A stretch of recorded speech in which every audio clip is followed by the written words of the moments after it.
কথা বলবো আন্তর্জাতিক সম্পর্ক বিশেষজ্ঞ ইমন কল্যাণ লাহিড়ী রয়েছেন আমাদের সঙ্গে। ইমন কল্যাণ বাবু, যেভাবে ভেনেজুয়েলার ওপরে একেবারে সরাসরি আক্রমণ শানিয়েছে আমেরিকা, তারপরে এবার কি ভারতকে কোথাও ঘুরিয়ে একটা চাপে রাখার কৌশল নিলেন ডোনাল্ড ট্রাম্প? দেখুন, এটা তো ওনার কাজ। প্রাথমিকভাবে ভারতের উপর যে চাপটা তিনি দিয়েছিলেন সেটা তো বোঝাই যাচ্ছিল, যখন 50% ট্যারিফ ইম্পোজ করেছে। এটা আমাদের মাথায় রাখতে হবে যে বিশ্বায়নের যুগে প্রথম যে কন্ডিশন ছিল, অর্থাৎ উরুগুয়ে রাউন্ডে, সেখানে ট্যারিফ থাকবে না যদি দুই দেশের সম্পর্ক থাকে। সেখানে যতটা ট্যারিফ ডিলিমিট করা যায় সেটাই কিন্তু মেজর কন্ডিশন। সেটা ডোনাল্ড ট্রাম্প কোনো ক্ষেত্রেই মানছেন না। অর্থাৎ তিনি যে আধুনিক ব্যবস্থা, আধুনিক বিশ্বায়নের ব্যবস্থা, সেটাকেই নাস্বাদ করছেন। এটা ওনার মনে রাখা উচিত।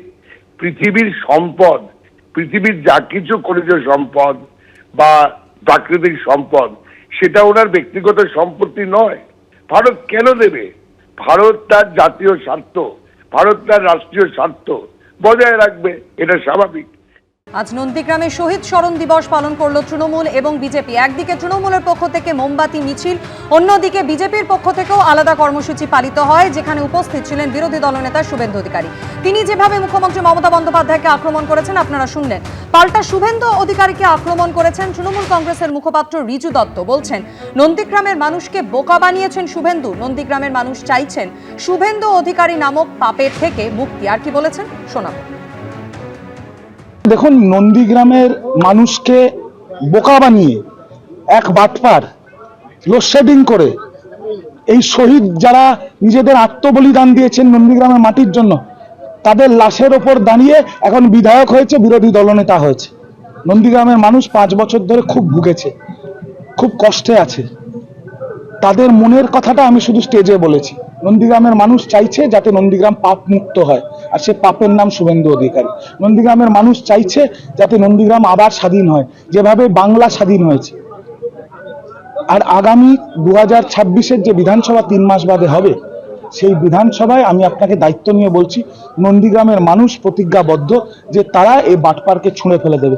আপনারা ভাবতে পারছেন, আজকে পবিত্র 7ই জানুয়ারি, যেদিন হারমাদরা গুলি করে খুন করেছিল এখানের মানুষকে, আর আজকে যারা খুন করেছিল তাদের গাড়ি করে সিকিউরিটি দিয়ে, সিআরপিএফ নিয়ে, এসকর্ট করে তাদের সেই খুনিদের নিয়ে এসে শহীদ বেদিতে মাল্যদান করবে।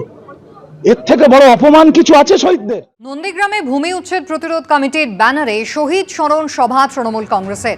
সকালে ভাঙাবেড়া ব্রিজের কাছে মোমবাতি মিছিল করে শাসক দল। মিছিলের পর শহীদ বেদিতে তারা মাল্যদান করেন। স্থানীয় তৃণমূল নেতৃত্বের সঙ্গে ছিলেন দলের মুখপাত্র রিজু দত্ত।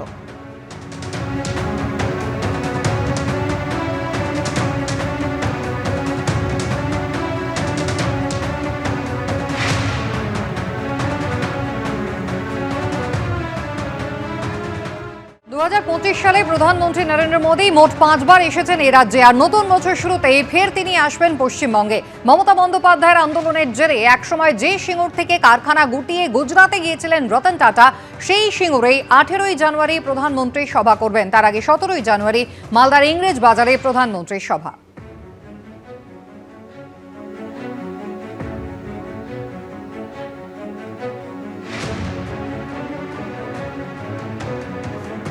মোদিজির সভা হবে সিঙ্গুরে, ঐতিহাসিক জনসভা হবে। কারণ মনে আছে এই সিঙ্গুরের জমি ছেড়ে টাটা চলে গেছিল, রতন টাটা চলে গেছিল, স্বর্গীয় রতন টাটা, এবং বলে গেছিলেন যে আমি ব্যাড এম ছেড়ে গুড এম এর কাছে যাচ্ছি। রতন টাটা তো ভুল হতে পারে না, দেখো মমতা বন্দ্যোপাধ্যায় ভুল হতে পারে। প্রধানমন্ত্রী আগে হিসাব দিন, তার 14 বছরে ক লাখ কারখানা গোটা দেশে বন্ধ হয়েছে, কতজন শ্রমিক কর্মচ্যুত হয়েছেন, কিভাবে বেকারত্বের হার বেড়েছে। প্রধানমন্ত্রী আগে সেই হিসাব। নতুন বছরের শুরুতেই ফের একবার রাজ্যে আসছেন নরেন্দ্র মোদী। মমতা বন্দ্যোপাধ্যায়ের আন্দোলনের জেরে একসময় যে সিঙ্গুর থেকে কারখানা গুটিয়ে গুজরাতে গিয়েছিলেন রতন টাটা, সেই সিঙ্গুরেই আগামী 18ই জানুয়ারি সভা করবেন প্রধানমন্ত্রী নরেন্দ্র মোদী। আর তার আগের দিন অর্থাৎ 17ই জানুয়ারি মালদার ইংরেজ বাজারে তার সভা রয়েছে।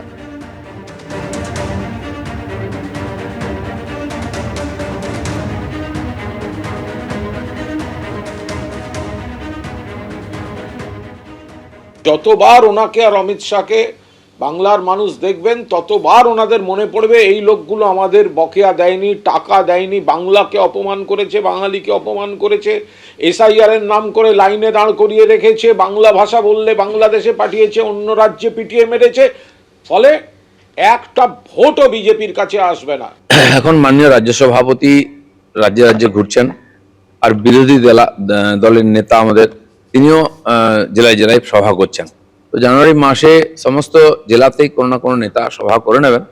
আর মাঝখানে মাননীয় মোদিজি, মাননীয় অমিত শাহজি তারাও আসবেন, মাননীয় জগৎ প্রসাদ নাড্ডা আমাদের প্রেসিডেন্ট তিনিও আসছেন।